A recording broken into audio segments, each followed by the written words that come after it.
Hey, is this thing on? Toronto gets some of the top musical acts in the world to come here.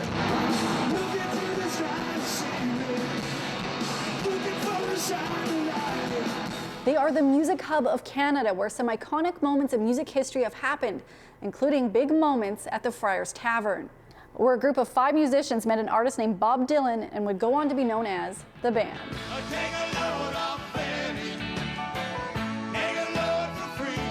The Friars Tavern, now a Shoppers Drug Mart.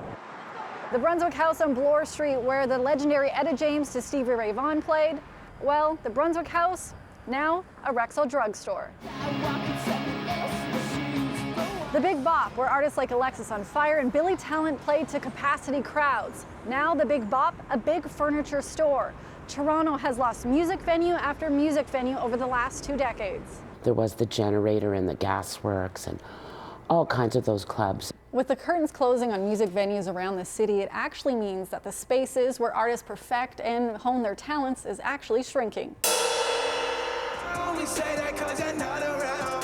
Music for so many is a part of our favorite memories, may it be your first dance, your first kiss, or even your first heartbreak. But imagine life without it. A new study by the Toronto Arts Foundation found that 80% of artists don't believe they can make a living wage in Toronto. More than half of the artists make less than $30,000 a year. And 73% of those artists in Toronto have considered moving out of the city. Now get this, nearly 1 in 5 musicians have been kicked out of their apartment or jam space because of condo development or a drastic hike in rent. I think there's some challenges around rehearsal spaces in the city. Rent is so high, I get it, it's really hard. But for us to get our team together and find an affordable rehearsal space is definitely a major challenge for us.